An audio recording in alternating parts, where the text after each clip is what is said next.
Alright, RocSports, I'm back with another video.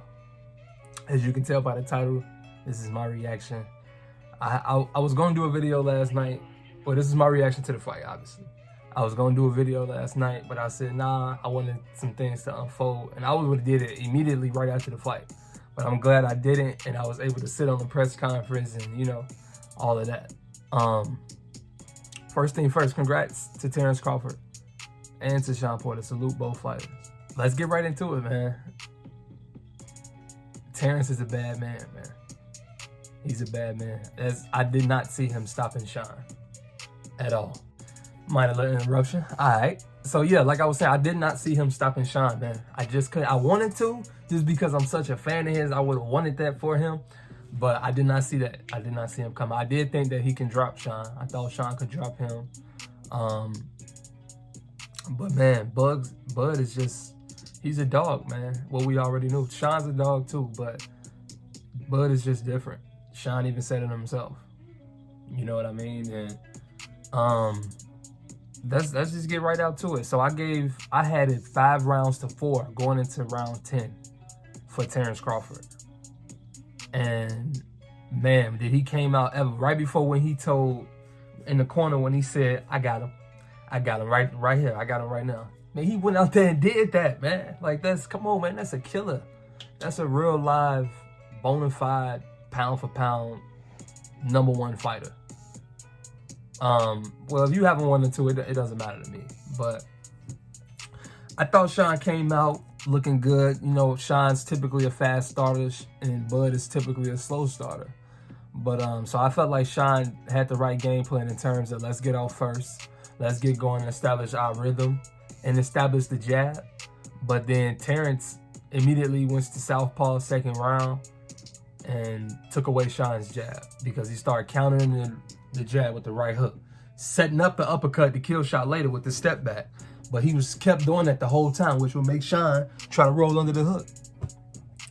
It was some real high quality, high level stuff going on in that fight, as expected by two veterans, experienced guys. That was everything that I wanted, except the end. But we're gonna get to that.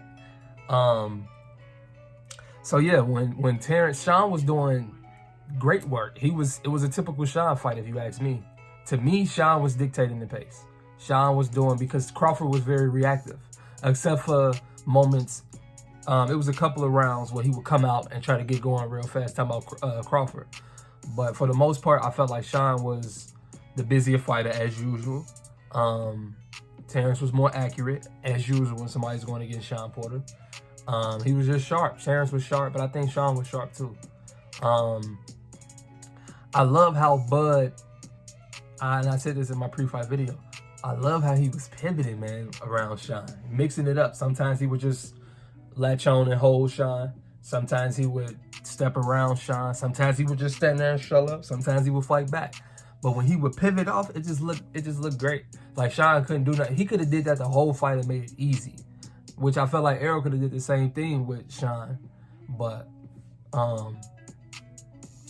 he just looked good, man, when he was doing that. Now, Bud was hurt in this fight, and I don't remember what round. It was either the 4th or the 5th round when Shawn caught him with an overhand right. And Bud showed, he looked hurt, man. He looked stunned, or should I say, more so than hurt. He looked stunned for sure. I almost thought he was about to get dropped, and it had me, you know, a little nervous for a second. In terms of for Shawn, though, I don't think there was nothing that Shawn could have done different, because I think Shawn, for me, this fight was the least active I ever seen Shawn, and I think that's all because of Terence Crawford. Shawn was somebody that was always out jabbing his opponent, throwing his jab out numerous of times. Terence Crawford took away his jab, bro. And Terence Crawford didn't even use his jab, but he didn't need to, because, you know, Shawn was just, he was there. He didn't need to. And every shot that Bud was throwing was all set up because of the hook. Shawn was scared to get countered off the hook, man. And ultimately, in my opinion, that was the detriment to his game plan, because if he would have stayed aggressive on Bud, it would have made things more interesting. I think he would have made Bud fight, which would have been in Shawn's favor. But That was a hell of a fight, man. It was a great fight for me. It was everything I wanted. And now let's get to the end. Well, I'm going to come back to the fight, but I got to say this. First off, it's so many videos that you can do off of last night's fight and everything around it. But I'm going to try to fit everything in here in a little bit of time. Kenny Porter, I've lost all respect for him as a trainer after this fight. And if Kenny Porter is training me, I wouldn't want to be trained by him. I'm just keeping it real. Why do I say that? Because for him, it's not even about the fact. I mean, yeah, it is about the fact that he stopped the fight. I don't agree with the stoppage. I felt like Shawn's a dog. He's been hurt way worse to me in the past and fought. He's been dropped way worse in the past to me and fought. But I don't understand why Kenny threw in the towel. Give Shawn the chance. At least let him, the second time when he got it, at least let him attempt to fight back. You know what I mean? Like, he threw the towel in way too premature for my liking. I understand if you could say, yeah, that's his son. He knows his body language or whatever the case more than anybody. But at the end of the day, this is a fight. This is war. If you're willing to just buy out like that, and if they already had their mindset on that win, lose, or draw, he was retiring, why not go out with a bang, bro? Like, I mean, I get it. It's easy to say that in a fan's perspective. I do truly understand that. But that's not how fans know of Shawn Porter. That's something that we could expect from somebody like Kell Brook, honestly. Like, you know what I mean? Amir Khan. I did not see. I could have came up with 5 different scenarios of this fight. Kenny throwing the towel in would not have been one of them. I would have thought Shawn would get knocked out cold before Kenny threw the towel in. And some may say that's why he threw the towel in, but I disagree. Shawn himself said that he could have continued. But I'm not faulting Bud for that. Bud's a true killer, man. He did what he had to do, period. Congrats to Shawn Porter. Much respect to you. You had a hell of a career, Shawn. Hell of a career. Hold your head high. Because since I've been watching boxing, Shawn Porter fights has been in the top of my favorite memories of watching boxing, for sure. He's one hell of a fighter. He's an exciting fighter. And I just think that he have reached his peak with his father fights ago. But at the same time, I understand the reasoning for retirement from the standpoint of he don't want to be a gatekeeper. There's no need for Shawn to go fight Boots or Virgil Ortiz. Yeah, for they sake it's good, but Shawn don't get nothing for doing that. So, hell of a career, Shawn. We all know that your post-career career has already started years ago. And yeah, man, it's gonna be interesting to really see what Shawn has to, if he sticks with this in terms of the retirement. I'm like 70-30. Like 70, I do believe that he's done. But I still feel like it's a little, he was emotional, it was in the moment.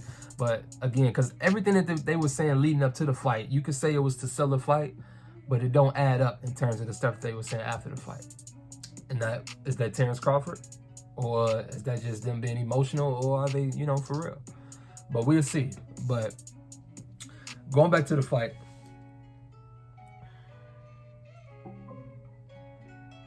Bud mixed it up the way I wanted him to.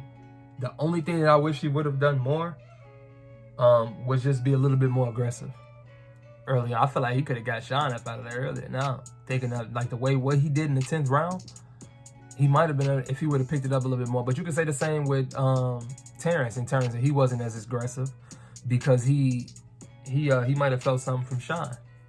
And yes, Shawn is not known as a puncher, but he was landing some good shots on Bud, for sure.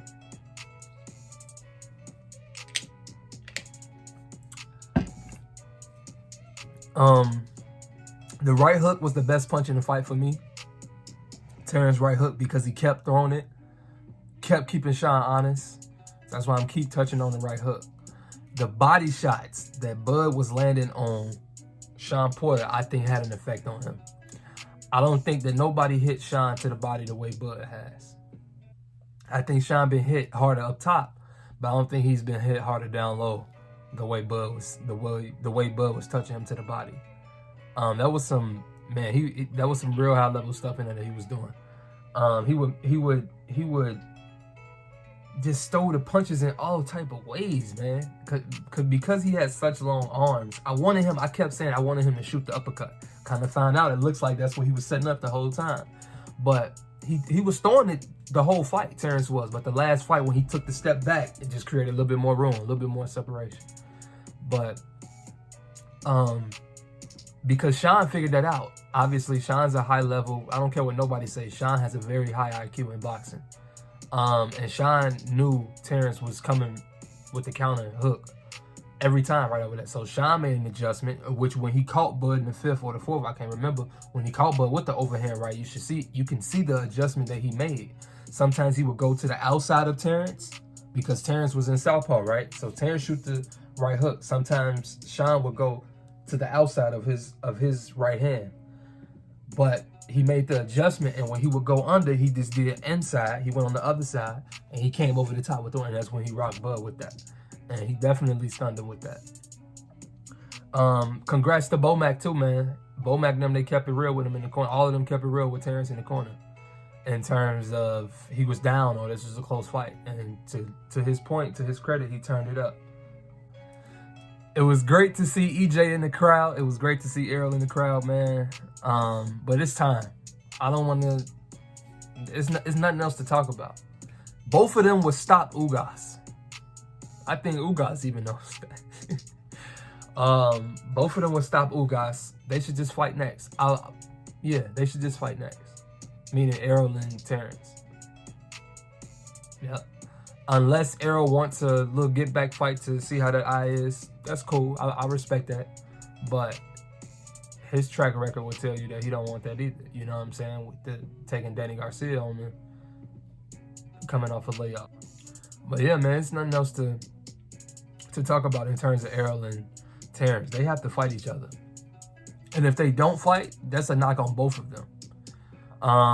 To hear Terence Crawford say Bob Arum couldn't secure him the Spence fight before, so what makes him think that he would do it, I mean, when he was signed to him, so what makes him think that he can do it when he's not signed to him? I love that. I love every moment. That was my favorite part of the night. Him saying that with Bob Arum sitting right next to him in the post-fight. Man, that was great. I love to hear that from Terence, and he kept it real. He didn't sugarcoat nothing. He didn't beat around the bush. He said straight up, I wish everybody nothing but the best, but I'm moving forward. That's what's up, man. I hope he come to PBC, or if he don't, I hope he just stay a free agent and just do fight deals how he want to do it. I don't want to see him sign in the Zone, Matchroom, or Golden Boy, which I don't think he would do none of that either. But it should just be PBC, in my opinion, or free agency. Stay free agent. But I would obviously, first choice for me would be him coming to PBC. That fight with Errol and Terence has gotten so close for me. As a matter of fact, my pick has even changed. Anybody that knows me, those two guys has always been my favorite two fighters. They always been 1A and 1B to me. And I'm not talking about in terms of how I rank them. I'm talking about for my liking. And Wilder would be my third favorite fighter. But, so when Bud had the dreads and everybody was hype on Broner back in the day, I knew who he was. And I have been following him since. Errol on Showbox, I knew who he was. Obviously, him fighting on everybody's undercard, I knew who he was. Followed him his whole career. So I said that to say, I am totally neutral when they fight. I'm not going to pick a fight. I'm not going to pick the fight. I'm not going to care who wins because I love them both so much as fighters. But I favor Terence slightly now, man. And I mean that. And why do I do that? Why do I say that? Because, one, Terence has gotten acclimated at 147. Since Terence been at 147, you see him try to like big boy these dudes. Just try to show like, I'm strong too. You know what I mean? Like, if you go back and look at the Jeff Horn fight, if you go back and look at the Kavaliauskas fight, if you go back and look at the, not Amir Khan, because he's not a physically imposing fighter, Kell Brook. Yeah, Kell Brook fight. At some point when he would grab them, he would either like try to flip him or just muscle him back to the ropes, and it could be in the center of the ring to just show that he's strong. You know what I mean? So, Bud, you ain't got to do that no more. We all know you strong. We all know you a welterweight, bro. At this point, you then can move up to 54 now, the way you looking. You know what I mean? Terrence, that dude, bro. But because of one, I think he got acclimated to 47. Two, the experience of big fights. He's only now fighting, better competition, regardless of what anybody say. The competition that Terrence has fought at 47, in my opinion, is better than anybody else who he fought. Cal Velasquez, Kell Brook, even that version of Kell Brook, Jose Benavidez, all of them dudes, I think they're better than Postal and Gamboa. Even Gamboa when he fought him. Like, I just feel like they're better fighters than them. But, so, experience. He's been more active. Obviously, Errol has had the car accident and now this eye injury. So, obviously, that has to have a factor into Errol's body some way, somehow. Whether it's his punch resistance, just body could just be breaking down on him. I don't know. So, because of the unknown factor, I have him slightly ahead of Errol right now. Does that mean Errol can't win the fight? No, because I still do think that Terence Crawford may be a sharper puncher, but I think Errol is just way more physically imposing. You know what I mean? So that's why that fight is so interesting, man. It's so interesting. Shawn was landing on Errol. If I still don't like the way how Terence react to getting hit with certain shots. And this is even going back to with Gamboa. So I stand by what I said. I don't know how he would take certain punches from Errol. But now the role has also reversed in terms of how would Errol take some of these punches from Terence. Yeah, that's you have to ask that. But we have to have that fight, man. That's a legendary fight, and it has to happen next. If not next, it has to happen in 2023 for sure. I mean 2022 for sure. It has to, man. In terms of Terence though, if he can't get Errol next, what would I like to see him do? Fight Virgil Ortiz. Go ahead and smoke him. I think Virgil Ortiz is his mandatory, right? He would smoke Virgil Ortiz right now. Terence Crawford will, in my opinion. I think that Virgil Ortiz gets smoked by all the top three guys. And to me, the top three guys are Boots, Terence, and Errol. No order. So yeah, I respect Ugas, but I think Jerron and Virgil will beat Ugas. And yeah, I think those two dudes now, meaning Virgil and Boots, are 3 and 4, man. Yeah, with Shawn retiring, I think so. But yeah, man, it was a great night of boxing. The undercard was trash, man. It was one of the worst undercards that I've seen this year, and it took a lot out of the fight, or out of the card, so to say. Nobody was excited leading up to the fight. The ring walks was, but in terms, the fight was everything I wanted though. But I think I pretty much touched on everything I want. I am gonna have more videos coming out as much as as stuff continues to come out. Again, Kenny Porter took a lot from the night for me.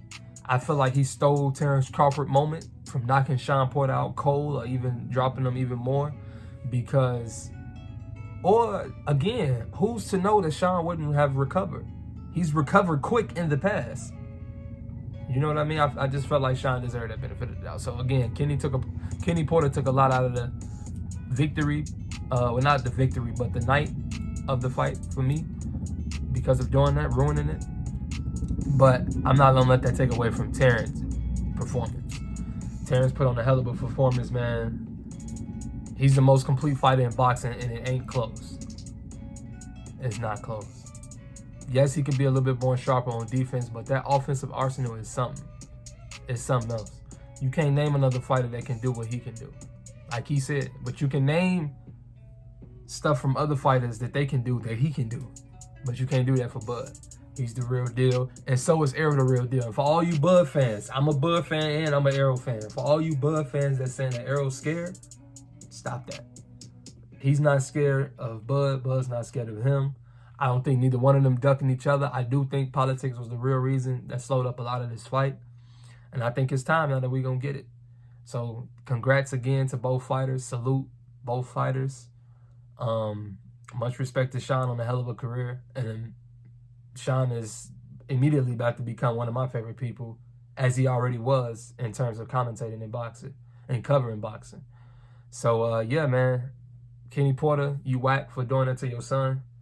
Airing him out like that, that's a conversation that y'all could have had behind closed doors. But for you to do that immediately after, in the ring with everybody, that just really rubbed me the wrong way. But, yep, that's pretty much it. That was a great night, great fight. RocSports, I'm checking out. All of my boxing, NFL, and NBA fans, like, share, and subscribe, man. Keep coming back. I'm going to be dropping more content.